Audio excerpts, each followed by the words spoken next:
At the end of November, we spent a magical few days in Copenhagen, exploring some of the city and visiting Tivoli Gardens, one of the oldest amusement parks in the world.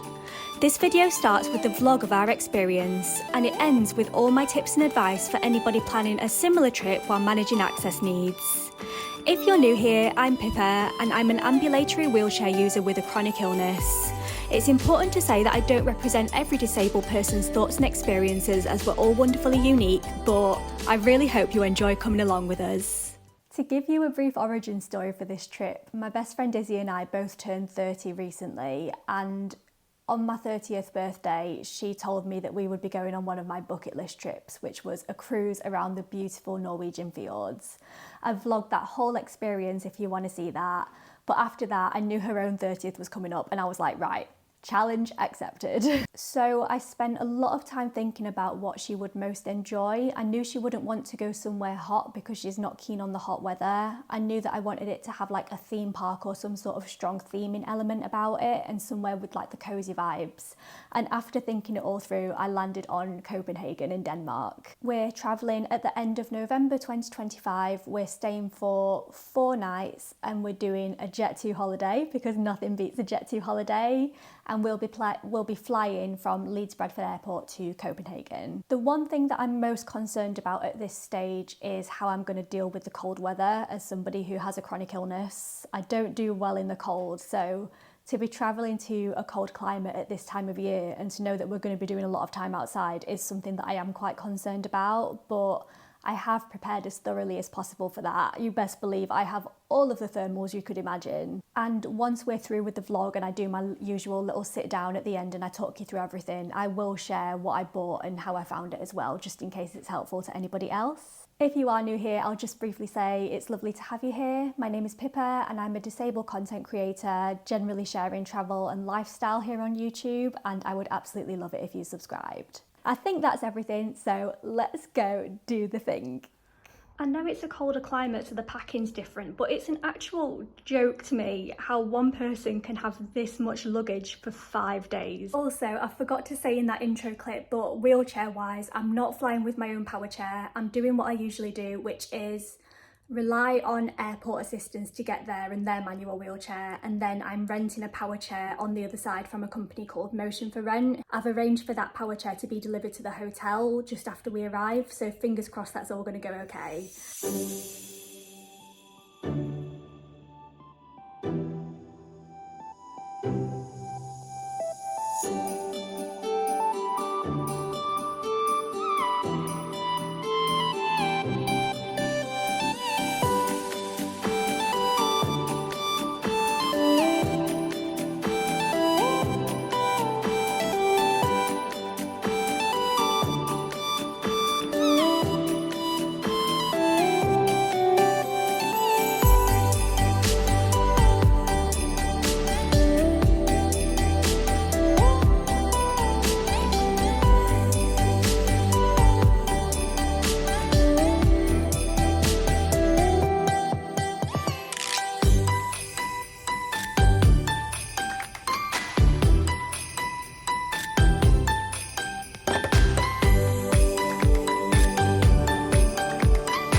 This is nice. Tivoli Hotel, just checked in. We've got a desk, you know, for all the work we're going to be doing.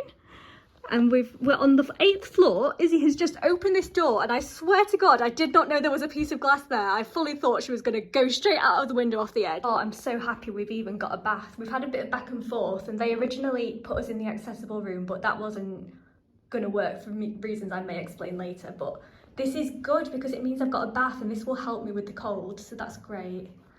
It's a very nice hotel room, it's very pretty.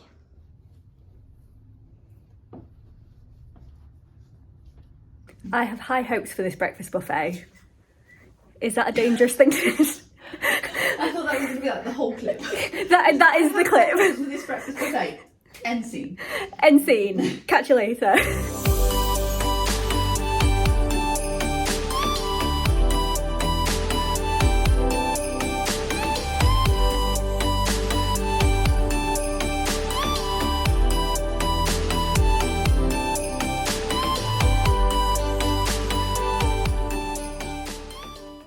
buffet was indeed fairly good, I would say. Fairly good. Yeah. Bit of a weird allergy numbering system, but I'll talk about that maybe later on when we've got more time. I think that once we've been here a few days, we'll get the hang of it. Because the 3, 5, 7, 8. Is that what it was? 3, 5, 7, 8. Do. No dancing. No, I've not learned from the Hunger Games fiasco. Yeah, if you've only got one allergy, it would be fine. No when you've got allergy, 4. No allergy, baby. You're driving me crazy. My limitations for dairy. make me scream all day. That's one word for it. So we are just getting ready to head out, and we are going to Tivoli today, which is very exciting. I believe it's the 2nd oldest theme park in the world. Again, there's lots to talk about in terms of access and stuff, but I'm not going to do that now. And I think I'm going to film it short form. So the next thing you see will be a bit short form, but really looking forward to it. Forgot to show you my wheelchair for the next few days. This got delivered to the hotel yesterday, and here's a chonky boy. I'm finding it a bit harder to drive, weirdly, but I absolutely love the higher back. And if you've watched any of my wheelchair videos recently, this is only fueling the thought that maybe a higher back is the way to go. But yes, hired this for the next few days, got my bundle bean, about to put all my thermals on, and we are all good to go. Tivoli Gardens in Copenhagen is the 2nd oldest amusement park in the world, and it was every bit as magical as we hoped it would be. We started off the day riding the classic wooden roller coaster, which, despite being there since 1914, I actually think had the best wheelchair access system out of all of the rides we tried that day. But as an ambulatory wheelchair user, I managed to enjoy lots of the other attractions too. I will say that it was often a bit confusing to work out where to go, and there was more standing and walking involved than I expected, but it did feel worth it.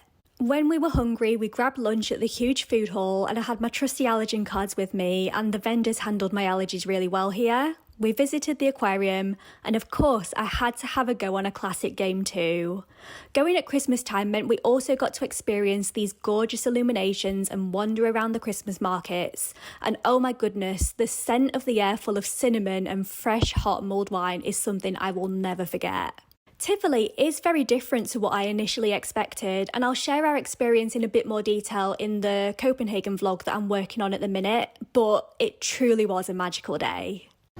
I'm not being funny, you shouldn't be filming me. Look at the size of that fish. He's going out. He's gone. I can't feel my hands, but I love fish. Can you feel your feet? What a feet. And just blocks of ice. Viva currently has no functioning limbs. No rides for you. You need 3 functioning limbs to go on a lot of the rides, so that's me out. Honestly, I'm not being funny. That fish is massive. I'm gonna have to get up and actually you can't see it. I'm not being funny. Look at the size of this fish. I've even got out of my wheelchair to show you. This fish is massive. These are genuinely the prettiest fish I've ever seen. Look, that doesn't even look like it should be real. It's crazy. It's like a leopard print. I actually need to stop. I'm getting a bit embarrassingly excited about this. It does. Oh my god. Oh, right, we've sussed it out now. We've been walking laps trying to figure out what we're doing, but we finally got the ride passes. So if in doubt, if you're like us, just go to the concert hall, speak to the lovely people on there, come and have a look at the fishies, and you can warm up in here as well. This is great because this is the ideal stop for warming up, and I'm starting to regain some feeling in my fingers. So life is good. Not to be really nerdy, because I didn't realise until today that I was a fish nerd, but they've just come down and done a little talk, and that big boy blue fish over there is 12 years old, has changed gender, and is going to live for 80 to 100 years, this one here. Oh, did you see that? Oh my god. And he knows it as well. Look, what's happening? That is the face of somebody who knows he rules the roost. Look at him go. I did, yeah, I got it on camera. He just ate one of the other fish.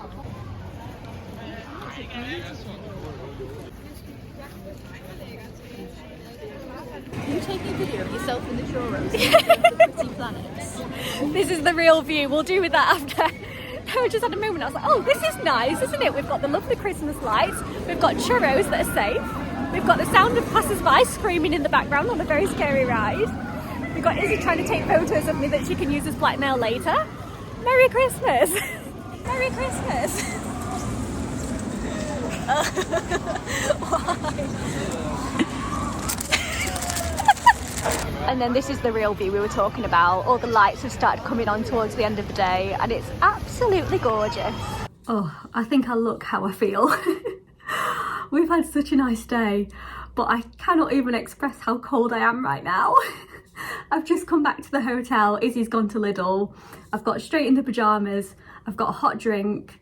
I'm going to go and have a bath, but I can't get straight in the bath because if I go from hot to cold, cold to hot too quickly, I have a condition called erythromelalgia, which affects my hands really badly. And if I do that, that will flare up. So I need to try and get back to like a core, like baseline body temperature first before I even attempt that. I'm doubting myself because I thought it was Tivoli and then everyone told me it was Tivoli, but then the staff today said Tivoli. So I don't know which it actually is, but I don't know. But we went to Tivoli/Tivoli today and it was gorgeous. It was really different to what we both expected it to be. I think from having looked online and having looked at the maps and stuff, I really thought it was going to be in this big green area, but it was literally, it covered a big area, but it was like plonk in the middle of the city centre. So there's like all urban areas and skyscrapers around it. So it was very different to how we both pictured it. And I will say it also wasn't the easiest to figure out what to do as a wheelchair user, or if you've got the ride pass and you've got the carer. Again, I'll go into all of that later.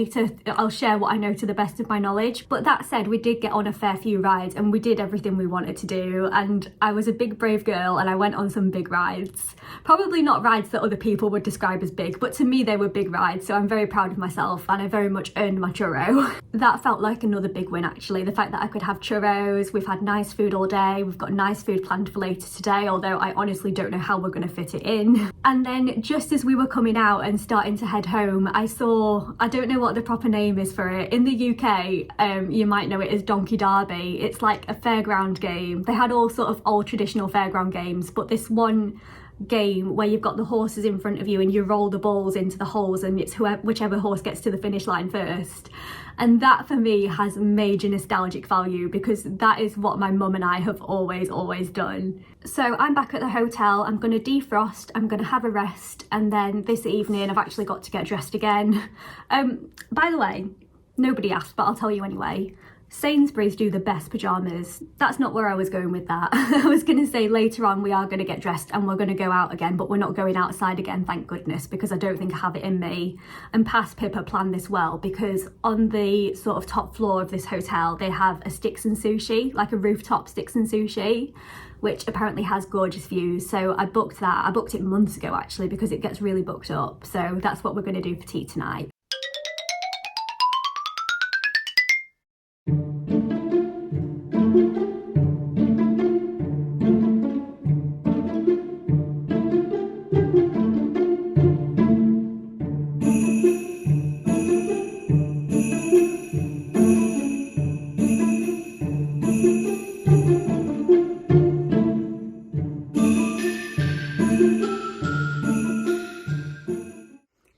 We have a day in Copenhagen today and we weren't sure what we were going to do, but yesterday we found a free walking tour called something like the Politically Incorrect Tour of Copenhagen that's run by stand-up comedians, and we don't know much about it other than that, but hopefully it's going to be a good way to spend the morning.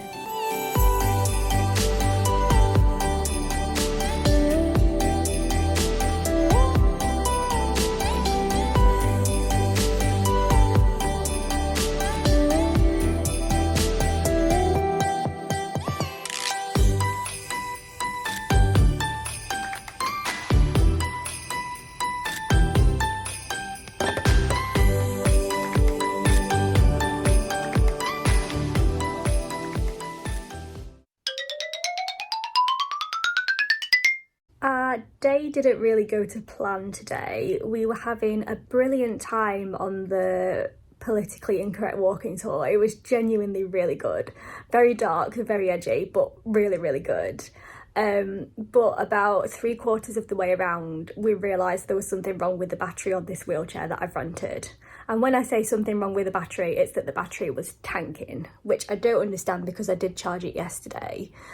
And we were about a 40-minute walk away from the hotel. And the craziest thing is that if you know me at all, there are probably like 3 times in my entire life since becoming a wheelchair user when I haven't brought the charger with me. Like, I always take the charger.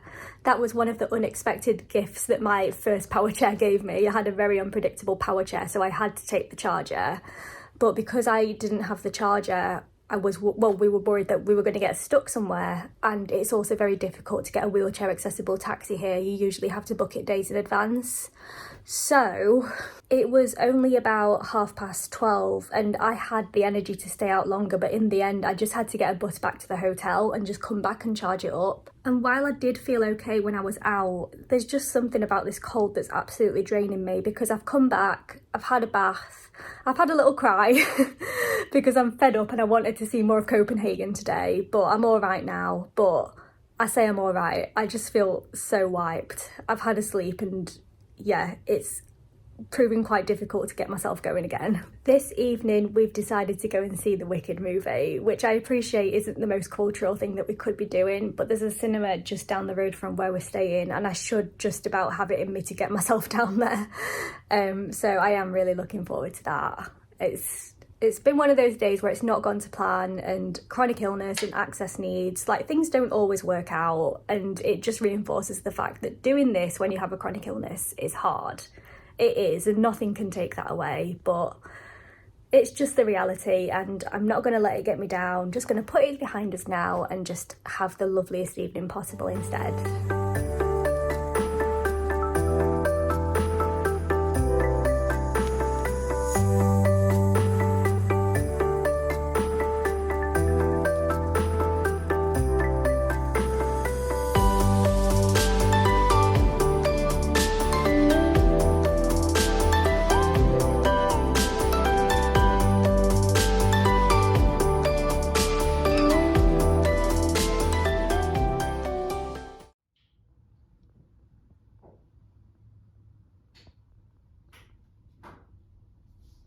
It's our last full day today and the plan is to go back to Tivoli. I think I'm landing on Tivoli rather than Tivoli, I don't know. But we prioritised the rides last time, and this time we're actually going to walk around and have a look at the Christmas markets and all stuff like that as well. We might try and have a little walk somewhere first because the weather actually looks really nice. It's still blooming freezing, but the sun's out at the minute, so Tivoli doesn't open until 11, so I think we're going to try and walk somewhere first. We'll do that. I'll come back and rest, and then we're back there again later on today because we have tickets to see the Snow Queen in the concert hall in Tivoli, which should be really, really good. It's a ballet, but I might tell you a bit more about that later on.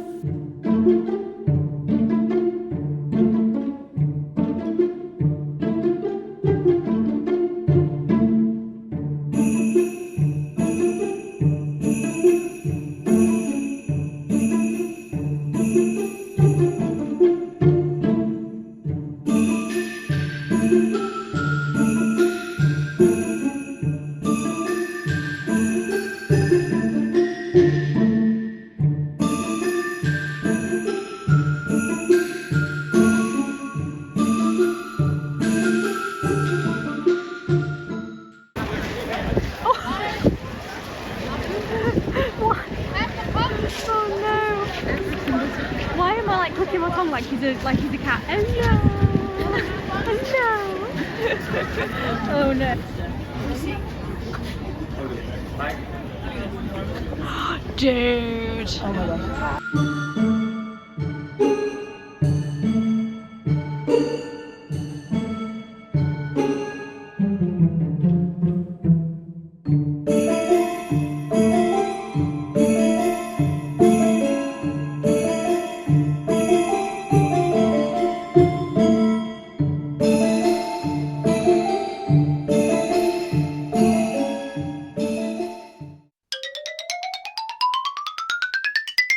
Oh my gosh, somewhat had a rest. The hair is back, the layers are going on.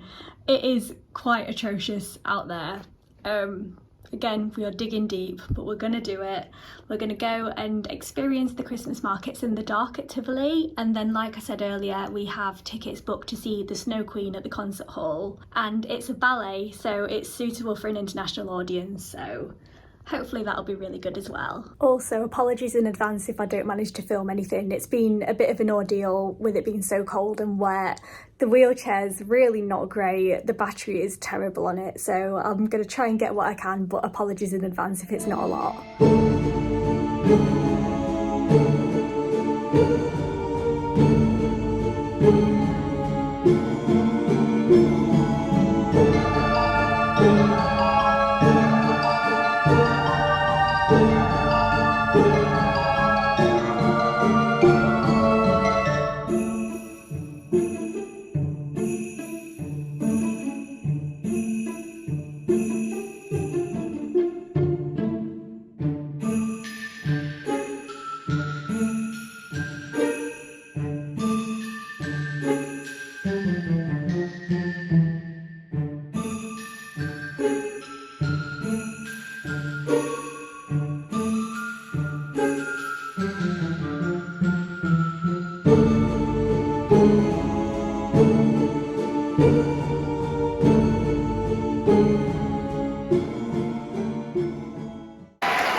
The ballet was good, the ballet was okay. I didn't film anything else from this point onwards on this night because one, walking up the stairs to our seats nearly killed me off, and that's nobody's fault but my own for booking the cheap seats. I didn't realise that was the situation when I booked them.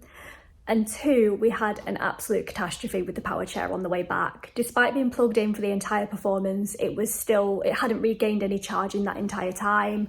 It was blinking on the final warning light, it started beeping, and all the way home we thought, are we actually going to get there? Like, it was really, really bad. So I was in a lot of pain after that, and I was in quite a lot of pain on the travel day home as well. But one thing that I did want to tell you about that happened, just before the curtain went up and the ballet started, the entire audience went completely silent and everybody stood up really respectfully, and we were looking around thinking, what's happening? Is this just a thing that they do in Denmark? So we obviously do the same, we copy them. I'm like barely hanging on. I'm not in a good way, but I do it. And we look over the top of the balcony and we see the Danish royal family walking in and taking their seats. And everybody's reverent, they're silent, and then once the family sits down, everybody else sits down.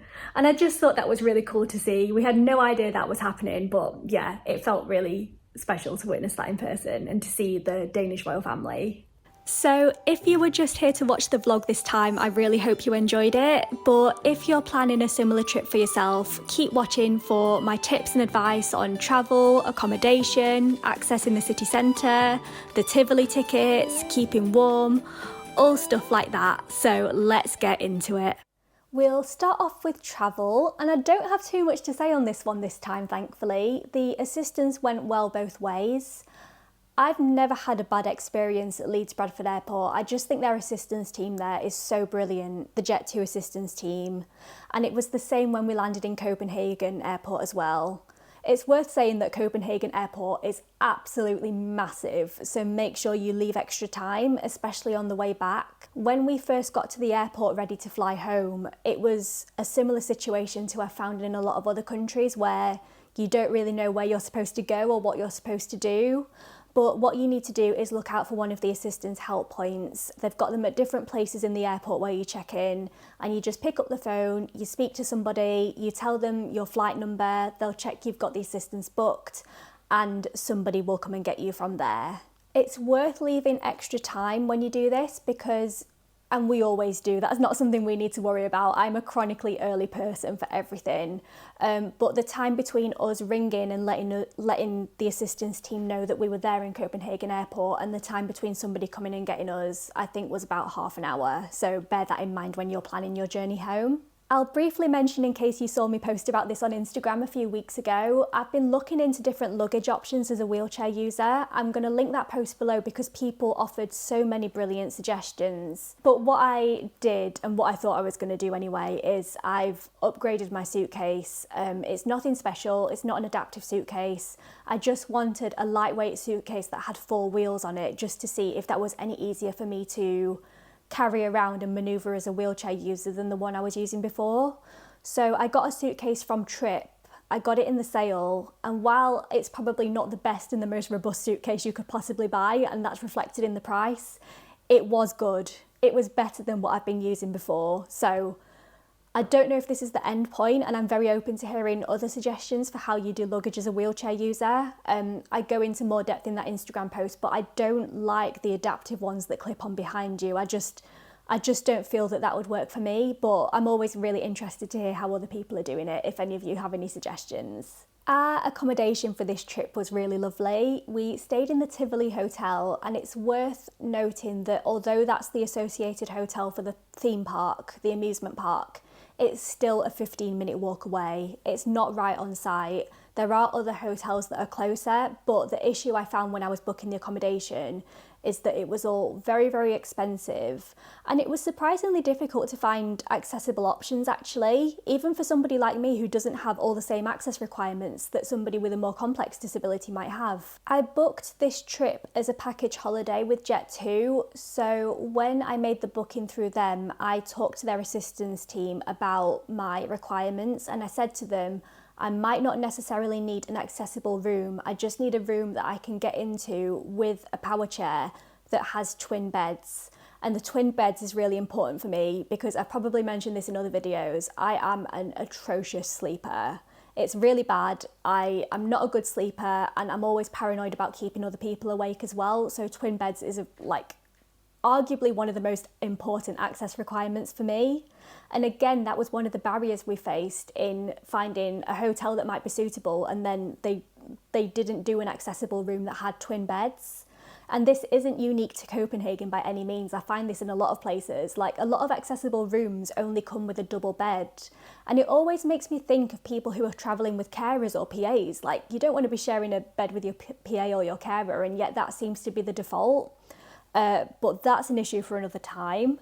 So I did explain all of this to Jet2, and in the end they put us in an accessible room anyway. So I did double check when we were checking in, and they said it's not twin beds, so we did have to change the room before we actually went up and checked in, but that was fine. The room we ended up in was really lovely, and we did manage to make it work with the wheelchair, but just to flag in case you watched the vlog, that wasn't an accessible room.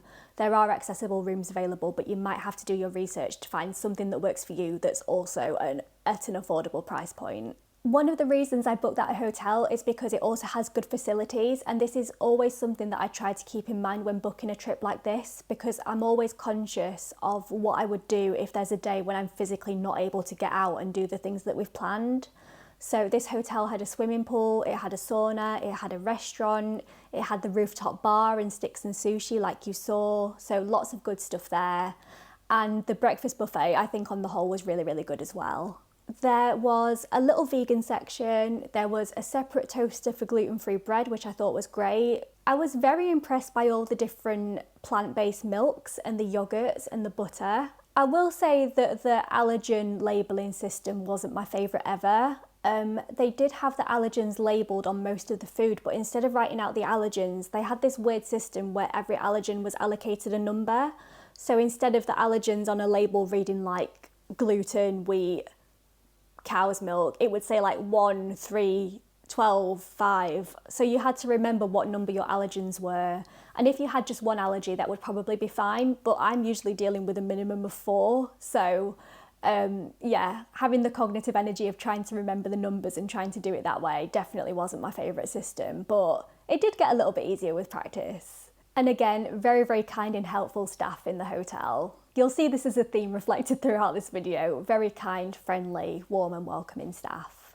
I didn't spend a huge amount of time exploring the city centre, and I'm going to talk about Tivoli separately, but just to touch on the accessibility, Copenhagen is a bit of a weird one in that it's generally flat, so that's good, but it is very cobbly and there's a lot of uneven surfaces, and there are a lot of things that are less good.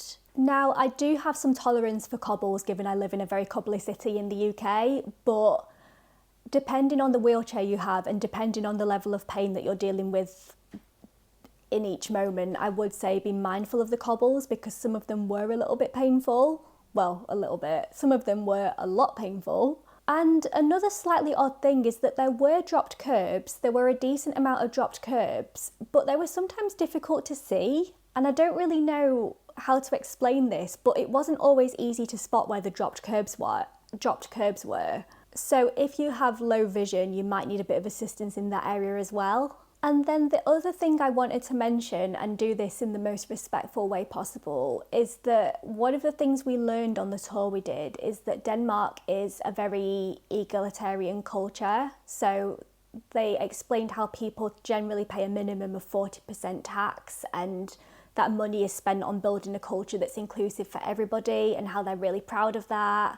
And you could definitely see that shining through in certain areas. But I was listening to them explaining how they're building this society that's inclusive for all, and I'm looking around me and thinking, I don't think they've included disabled people in this. Because for all they're saying and doing to make the area better for everyone, there were a lot of access barriers. And there are places where it's done better than others and where you could see thought had been put into it, which is obviously really appreciated. But then it was issues like there'd be building work going on and there wouldn't be a suitable route around it for wheelchair users. I often had to get in the cycle lane and stay in the cycle lane, or stay on the road, which again isn't really the safest option. I also had to manhandle a Lime bike or two out of the pavement when they were blocking my way. So, and again, like, not all of that can be attributed to one single thing. Like, there needs to be more education about accessibility worldwide. That's not restricted to any one culture. I just felt like there was a bit of resistance in me to hearing about how they're building this inclusive world, and looking around me and thinking there is so much more that needs to be done here. But it's worth saying as well that I've heard really positive things about the public transport system. We didn't really do this. I did one bus and it was fine. You just press the button on the side and you're all done. But apparently the train and the metro are very doable as well. Following on from access, this is probably a good time to talk about the wheelchair, although I don't really want to, because I have to say this is the first negative experience I've had of renting a wheelchair using my usual trusted providers. And I'm gutted about that because I'm a big fan of them. This has worked really well for me in the past because it's avoided me having to fly with my own Powerchair, which is something that I actively don't want to do. But I rented a wheelchair, and I will say the company, it's Motion for Rent, although they are the sort of parent company and they have different providers in each country because they operate worldwide. And I do think my difficulties were more of a reflection on the provider rather than Motion for Rent. I just don't think we should have been given that Powerchair. On the first day it seemed fine, and even on the second day when we started having issues, I took that as my fault and my responsibility. I thought, well, I've not charged it right, it's my fault for not bringing the charger. But from that point onwards, we knew that we were doing everything right. We were being totally on it with check-in, and that chair was just not regaining charge the way it should do. It was draining quicker than expected, it was tanking, and it really had an impact on our stay. I don't like to be negative, and we did have a great time, but that chair really did take away from our experience. It made my pain a lot worse. It gave us a lot more aggro. It meant that we couldn't do some of the things we wanted to do. It meant we had to leave things early, and I've paid a significant amount of money for, I think it was about, I can't remember exactly, but I'll put on screen how much I paid to rent the wheelchair for the time that we were there. And honestly, this was the first time I've ever thought, I wish I'd just brought my own Powerchair. I've never had that thought before. I wish I'd just flown with my own Powerchair and had it here despite the risks. Not only because it was more reliable and I understood the battery life and I knew that I could trust it, but also because I think my Will C2 probably could have dealt with the cobbles and the uneven surfaces a bit better than the one I had. So it's a lot of food for thought for future trips. I really don't know. I'm so torn about this. I'm constantly torn about this. I know I'm going to have to fly with it at some point, and I don't have much else to offer on the subject at the minute. I'm just going to have to mull it over some more, I think. On a more positive note, let's talk about Tivoli. We had a gorgeous time here. It was magical. I've looked into the pronunciation, and I think Tivoli is closer to the Danish pronunciation than Tivoli. How it's pronounced in Danish is totally different to both, but I think I'm landing on Tivoli now. So here is the ticket situation to the best of my knowledge. What you need to know right off the bat is that you can buy a ticket for just the gardens, or you can buy a ride pass. So ticket to the gardens, you can go in, you can walk around, you can do what you want, but you don't get to do the rides unless you pay for the individual ride. With a ride pass, you can go on whatever you want as many times as you want. If you've booked a show or an event in the evening, you don't need to buy a gardens pass because your ticket for the event will get you into the gardens at any time. So for example, on the day that we saw the Snow Queen, we didn't need to buy a gardens pass to go in during the day because we could just show that ticket, and even if we decided to come out, we could get stamped and we could go back in later. Now, if you have a disability, you might be able to get a free carer ticket for Tivoli, and I contacted them in advance because I felt quite scared about doing this just in case there was a situation where it would be disputed or turned away on the day, but it was all fine, thankfully. So what the staff said to do is to book one standard ticket for yourself, and then when you got there, you would need to show proof of disability or proof that you needed a carer, and the other person would be let in for free. I will leave Tivoli's webpage linked below because I won't be able to tell you all of the eligibility off the top of my head, but the reason that I could get this is because I have an access card, which is something that is used quite widely in the UK, and on the access card there is a symbol on it that shows that in some situations I might need a carer or a companion or a person with me. That's what allowed us to go in as one person and a carer ticket. That applied to the gardens pass and the ride pass, but for the show I booked two separate tickets, and as I said in the vlog, I didn't think carefully enough about where we booked those seats because I booked the cheaper ones in the balcony, and I knew there would be stairs, and thankfully that's not an issue for me, but I didn't realise there would be quite so many stairs, and that was very painful, and that is the thing that I think has really, well, not the singular thing, but that's one of the things that has meant that this trip has taken longer to recover from than other trips I've done in the past. But going back to when we actually went into Tivoli, I'm sharing this because we did things in the wrong order. We actually went in a side entrance rather than the main entrance, which we didn't realise until the last day.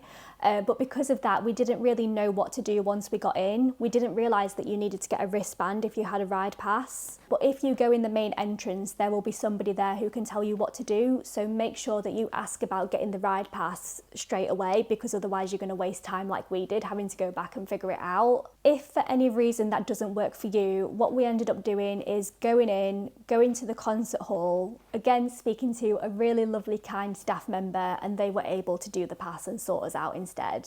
So if in doubt, speak to a member of staff.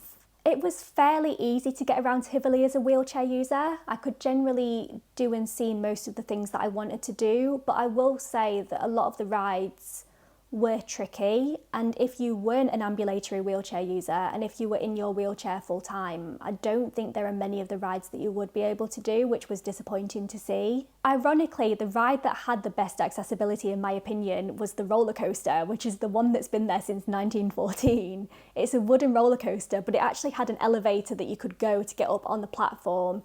You could leave your wheelchair relatively close to where you get on the ride, and you just had to walk a few steps to sit yourself down. On other rides, it wasn't always clear where the accessible entrance is. A lot of them say to go to the exit, but even if you do that, and even if you're able to leave your wheelchair like I am, there was more standing and walking involved than what I would generally be comfortable with or what I would be able to do. So do bear that in mind. There was actually one ride where we queued for it, and I very nearly had to bail just as we got to the front of the queue. I was nearly not well enough to do the ride that we'd queued for because the queuing was longer than we'd anticipated. And I don't have any regrets because I'm glad I've managed to do what I managed to do, but I think it's really important to be mindful of that when you're planning your visit. I think you will need to plan in more rest breaks than you might expect. In terms of other activities and attractions we did, I mentioned doing the politically incorrect walking tour, and I really enjoyed the bits of this that we could do. I am not usually a walking tour sort of person, it wouldn't be my first choice, but the guides and the comedy behind it was really brilliant. It was very dark, very edgy, not for the faint-hearted, but I did thoroughly enjoy it, and we learned so much in such an accessible way. The tour that we did, the Copenhagen Highlights tour, it was technically accessible, but it also wasn't at the same time. Like, the guides didn't seem that aware of accessibility, so they would go gallivanting off doing their performance, everyone would follow, and it would be up to us to try and find an alternative route or try and find a dropped curb. So there was always a bit of fear in me that we were going to be left behind. I don't know. I would still recommend doing that tour even though we didn't have the smoothest access experience, and I was really sad that we had to come away when we did because the flipping wheelchair was having a meltdown. Now, before we went on this trip, I'd had a word with myself about doing the Christmas markets, and I do struggle in crowds. I don't find it an enjoyable experience when I'm using a wheelchair, and I also try to be careful of not being around huge crowds of people, especially at this time of year, because I am a little bit vulnerable and I don't want to be catching anything. I thought that I probably wasn't going to do any other Christmas markets apart from the one in Tivoli, and I kind of said to Izzy, like, I really don't mind if you want to go and do them while I'm resting. However, when we were out and about, we accidentally uncovered a few, and because we travelled on a weekday, I looked at them and I thought, that actually looks doable. I'm actually quite comfortable with this. So travelling on a weekday really served us well in so many different elements of the holiday. If you're planning a festive trip like this and you can go on a weekday, that's probably one of my best recommendations, because having less people around you made it a much nicer environment to navigate, whereas I've had situations in the past where I've been in Christmas markets and thought, I am actively not enjoying this. Yeah, we didn't do a huge amount else because we ran out of time, but I think I would have really liked an extra day, maybe an extra 2 days. And if we'd had that, we probably would have tried to do the castle and maybe the boat ride as well. I've not done a deep dive into access for both of these things, but I've heard on the grapevine that they are possible, so might be worth looking into if you're planning a trip. To briefly touch on food and drink with food allergies, there were lots of food halls throughout Copenhagen, and they're really great because it means even if you're travelling with other people, if they've got preferences or different dietary requirements, it was great because you could choose what you wanted without being confined to all having to choose the same thing. Everywhere I went, I generally felt quite safe and I felt like my allergies were being taken seriously. I took my trusty little allergy translation cards like always, and I would hand them over to staff, and I always felt that people were being diligent and checking. I always felt like I was being accommodated. Naturally, like anywhere, there were lots of lovely foods that I couldn't have, and I will say that walking through Christmas markets with the most delicious smells in the air, I think the scents are the things that are going to stay with me the most from this trip, like the cinnamon and the sugar and the frying food and the mulled wine, that divine scent in the air. Experiencing that and then not being able to eat the thing that your heart wants is very difficult, and you do get the FOMO from that. However, I was very chuffed to find my churros. I was very happy to find my churros. The only other things I have to say on that are, if you have a nut allergy, watch out for roasted nuts and roasted almonds at the Christmas markets, especially if you have an airborne allergy. And like everything else in Copenhagen, the food was very expensive. Eye-wateringly expensive. This was not a cheap trip. Right, my time to shine, coping with the cold. Actually, maybe not my time to shine because I did struggle, but goodness knows I went in prepared. To first run you through what I took with me, I bought a proper thermal ski jacket before we went, which you might think is overkill if you don't live in my body, but it was definitely a good investment.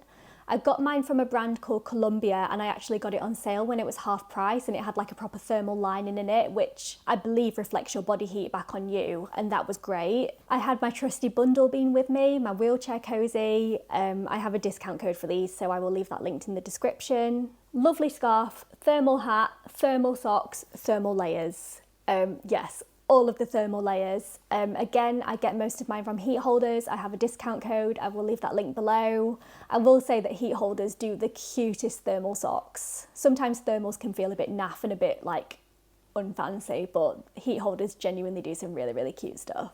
For my birthday, just before we went, I asked for a pair of thermal waterproof touchscreen gloves.